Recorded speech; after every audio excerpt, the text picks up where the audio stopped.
Hey guys, welcome to Navratri series day 3. ನಾನು ಇವತ್ತು Maharashtrian style ಕಡಿ ರೆಸಿಪಿನ ಟ್ರೈ ಮಾಡ್ತಾ ಇದ್ದೀನಿ. ಇದನ್ನು ನಾವು ಕಿಚಡಿ ಜೊತೆಗೆ ಅಥವಾ ನಾರ್ಮಲ್ ರೈಸ್ ಜೊತೆಗೆ ಕೂಡ ತಿನ್ಬೋದು. ತುಂಬ ಟೇಸ್ಟಿಯಾಗಿರುತ್ತೆ. ಸೊ ಫಸ್ಟಿಗೆ ಸ್ವಲ್ಪ ಹುಳಿಯಾಗಿರೋಂಥ ಮೊಸರನ್ನ ತೊಗೊಂಡು ಅದಕ್ಕೆ 2 ಟೇಬಲ್ ಸ್ಪೂನ್ ಕಡಲೆ ಹಿಟ್ಟು, ಸ್ವಲ್ಪ ಅರಿಶಿನ ಹಾಕ್ಕೊಂಡು ಚೆನ್ನಾಗಿ ವಿಸ್ಕ್ ಮಾಡಬೇಕು. ಯಾವುದೇ ರೀತಿಯಾದಂಥ ಗಂಟು ಇರಬಾರ್ದು.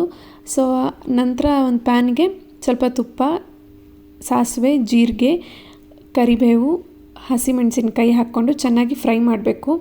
ಆ್ಯಕ್ಚುಲಿ ಇಂಗು ಕೂಡ ಹಾಕಬೇಕಿತ್ತು, ನಾನು ಮರೆತುಬಿಟ್ಟಿದ್ದೀನಿ, ಹಾಕಲೇ ಇಲ್ಲ. ಸೊ ಚೆನ್ನಾಗಿ ಮಸಾಲೆನ ಫ್ರೈ ಮಾಡಿ ಆಮೇಲೆ ಮೊಸರಿನ ಕಲಸಿಟ್ಟಿರ್ತೀವಲ್ಲ ಅದನ್ನು ಕಡಾಯಿಗೆ ಹಾಕ್ಬಿಟ್ಟು ಒಂದು 10 ಮಿನಿಟ್ಸ್ ಚೆನ್ನಾಗಿ ಲೋ ಫ್ಲೇಮಲ್ಲಿ ಅದನ್ನು ಬಾಯ್ಲ್ ಮಾಡೋಕ್ಕೆ ಬಿಡಬೇಕು. ಆಮೇಲೆ ಅದು ಕನ್ಸಿಸ್ಟೆನ್ಸಿ ನೋಡಿಕೊಂಡು ನೀರು ಹಾಕ್ಬಿಟ್ಟು ಸ್ವಲ್ಪ ಉಪ್ಪು ಹಾಕಿ ಚೆನ್ನಾಗಿ ಮಿಕ್ಸ್ ಮಾಡಿ ಬಿಸಿ ಬಿಸಿಯಾಗಿದ್ದಾಗೇ ಇದನ್ನು ತಿಂದರೆ ಟೇಸ್ಟ್ ಆಗಿರುತ್ತೆ. ಕೋಲ್ಡ್ ಆದಮೇಲೆ ಕೂಡ ತಿನ್ಬೋದು. ನಾನು ಇವತ್ತು ವೆಜಿಟೇಬಲ್ ಕಿಚಡಿ ಮಾಡಿದ್ದೆ, ಅದ್ರ ಜೊತೆಗೆ ಈ ಕಡಿ ತಿಂದರೆ ತುಂಬ ಟೇಸ್ಟಿಯಾಗಿರುತ್ತೆ. ಮಳೆಗಾಲದಲ್ಲಿ ಅಥವಾ ಚಳಿ ಇದ್ದಾಗ ಈ ಥರ ರೆಸಿಪಿನ ಬಿಸಿ ಬಿಸಿಯಾಗಿ ತಿನ್ನೋದ್ರಿಂದ ಒಳ್ಳೆ ಟೇಸ್ಟ್ ಕೊಡುತ್ತೆ, ತುಂಬ ಚೆನ್ನಾಗಿ ಕೂಡ ಫೀಲ್ ಆಗುತ್ತೆ. ಸೊ ನೀವು ಟ್ರೈ ಮಾಡಿ ನೋಡಿ. Thank you.